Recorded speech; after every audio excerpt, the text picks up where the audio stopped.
બિસ્મિલ્લાહિર્રહમાનિર્રહીમ। તો ફરીથી એકવાર તમારું મારી ચેનલમાં સ્વાગત કરું છું। તો ફ્રેન્ડ્સ, આજે આપણે બનાવીશું આલુ ભુજિયા સેવ। તો તેના માટે આપણે આ ટાઈપના મીડિયમ સાઇઝના 4 બટાકા બાફી અને એની છાલ ઉતારીને આપણે આ રીતના લઈ લઈશું। તો હવે ફ્રેન્ડ્સ, આપણે આ રીતના એક બાઉલ લઈશું ને એમાં જે આ એકદમ ઝીણી જાળી આવે છે તેમાં આપણે મેશ કરી લઈશું।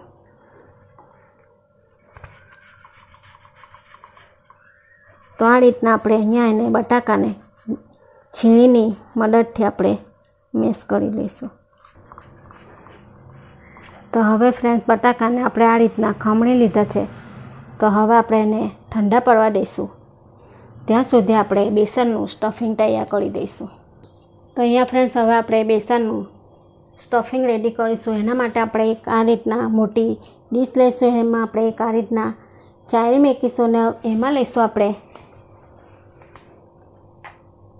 1 થી 1.5 કપ જેટલું બેસન। તો અહીંયા ફ્રેન્ડ્સ, આપણે આ રીતના આ માપથી આપણે 1.5 કપ જેટલું બેસન એડ કરેલું છે। એમાં આપણે લઈશું અડધા કપ જેટલો ચોખાનો લોટ।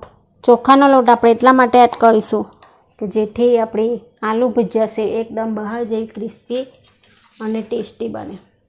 હવે આપણે એમાં એડ કરીશું 1 મોટી ચમચી લાલ મરચું, 2 ચમચી ધાણા જીરું,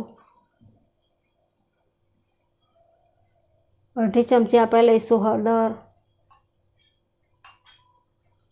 અડધી ચમચી આપણે મરી પાવડર લઈશું। ખટાશ માટે આપણે લઈશું આમચૂર પાવડર અડધી ચમચી જેટલો। અહીંયા આપણે સ્વાદ પ્રમાણે લઈશું મીઠું,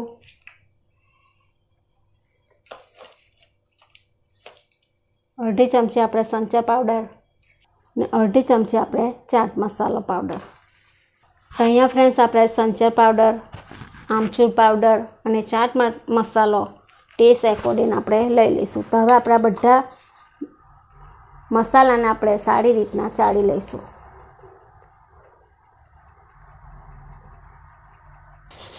તો આ રીતના આપણે બધું ચાળી લઈશું જેથી કરીને આ રીતના મોટું મોટું હોય તો આપણું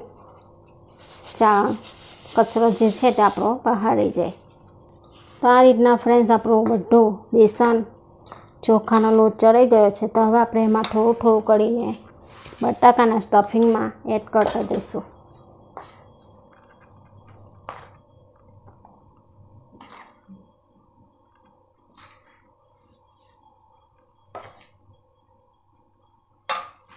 તો અહીંયા ફ્રેન્ડ્સ, બિલકુલ પાણી નાખવાની જરૂર નથી, એનાથી જ આપણો સારી રીતના લોટ બંધાઈ જશે।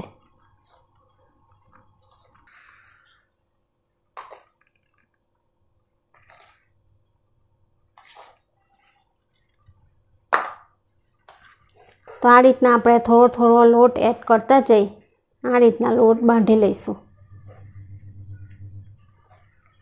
તો આ રીતના આપણો લોટ બંધાઈ ગયો છે। તો હવે આપણે ઉપરથી થોડું તેલ એડ કરી લોટને આપણે મસળી લઈશું।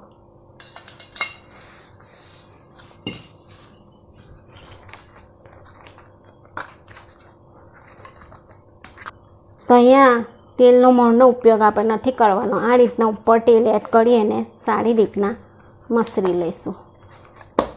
તો ફ્રેન્ડ્સ, આ રીતના આપણો આલુ ભુજિયાનો લોટ બાંધીને તૈયાર છે। તો હવે આપણે એને સેવ પાડીશું। તો સેવ પાડવા માટે અહીંયા હવે આપણે આ રીતના એક નાની કાણાવાળી જાળી લઈશું ને એને આપણે તેલ વડે ગ્રીસ કરી દઈશું જેથી કરીને સેવ આપણી એકદમ ઇઝી અને આસાનીથી પડી જાય ને સંચાને પણ આપણે આ રીતના તેલવાળો હાથ કરી દઈશું।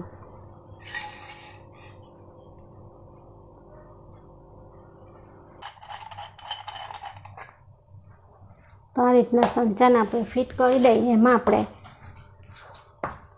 આ રીતના બેસનના સ્ટફિંગને મસરી હાથથી આ રીતના ભરી દઈશું।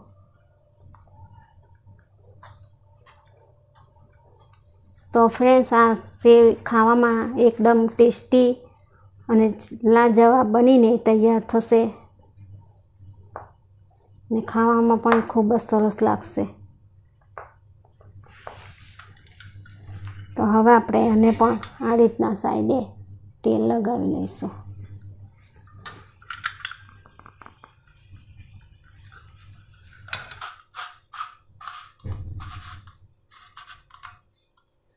તો હવે આપણે સેવને પાડી લઈશું. તો અહીંયા ફ્રેન્ડ્સ આપણું તેલ ગરમ થઈ ગયું છે. તો હવે આપણે સંચાને આ રીતના દબાવતા જઈ સેવ પાડી લઈશું. માને કહી કરી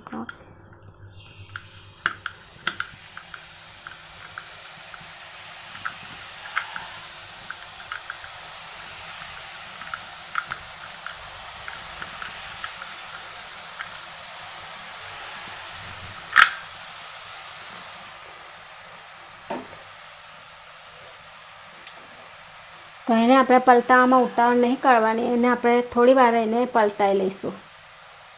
તો સારી રીતના સેવ આપણી કૂક થાય ત્યારબાદ જ એને આપણે પલટાવીશું.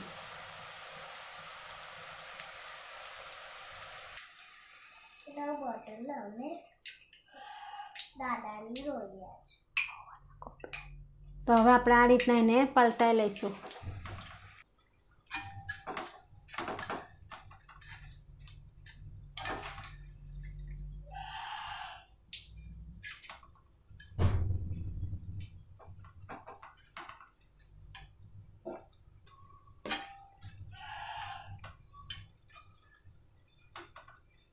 તો આ રીતના ક્રિસ્પી અને ગોલ્ડન બ્રાઉનની થઈ ગઈ છે આપણી સેવ. તો હવે આપણે એને ઉતારી લઈશું.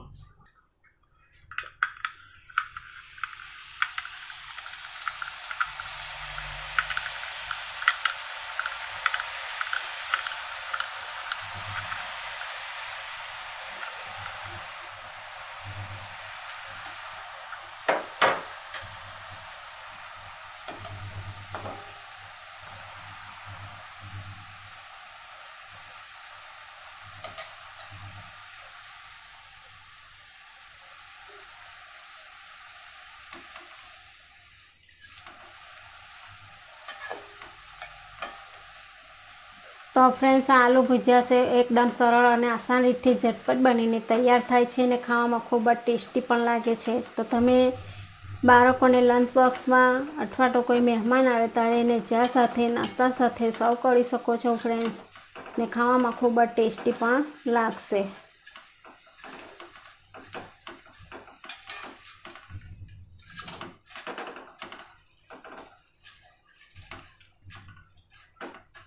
ને ચોખાના લોટ એડ કરવાથી સેવ આપણી એકદમ ક્રિસ્પી અને ક્રન્ચી બનીને તૈયાર થશે.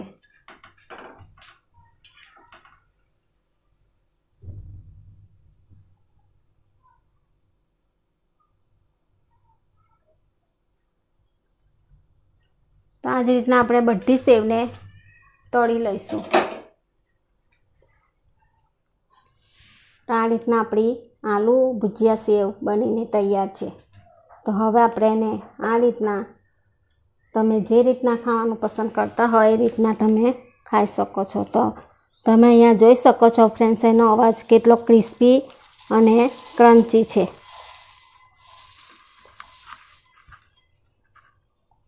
આ ખાવામાં બહુ જ ટેસ્ટી અને સ્વાદિષ્ટ બનશે ને તમે એકવાર ખાશો તો વારંવાર ખાવાનું મન થશે. ને આગળ ચોમાસાની સિઝન આવી જ રહી છે તો તમે આ રીતના આલુ ભુજિયા સેવ બનાવીને નાસ્તા માટે પણ એને સ્ટોર કરી શકો છો. તો હવે આપણે ઉપરથી સ્પ્રિંકલ કરીશું જે આપણે મસાલો બનાવ્યો છે તે. તો આ રીતના મહેમાન આવે તો આ રીતના તમે આલુ ભુજિયા સેવ મહેમાનો માટે રેડી કરી શકો છો.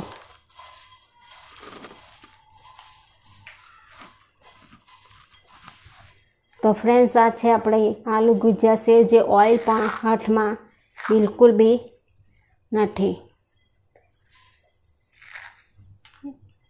એકદમ ફણસાણની દુકાન જેવી આપણી આલુ ભુજિયા સેવ બનીને તૈયાર છે. તો ફ્રેન્ડ્સ તમને મારી આ રેસીપીનો વિડીયો પસંદ આવે તો મારા વિડીયોને લાઈક કરજો, શેર કરજો અને મારી ચેનલને પ્લીઝ સબસ્ક્રાઈબ કરજો અને બાજુમાં આપેલ બેલ આઇકનને જરૂરથી પ્રેસ કરજો જેથી કરીને તમે મારી નવી નવી રેસીપી સૌથી પહેલાં જોવા મળે. અને કોમેન્ટમાં મને કહેજો કે તમને કેવી લાગી મારી આલુ ભુજિયા સેવ. ફરી મળીશું આપણે એક નવી રેસીપી સાથે. અલ્લાહ હાફિઝ.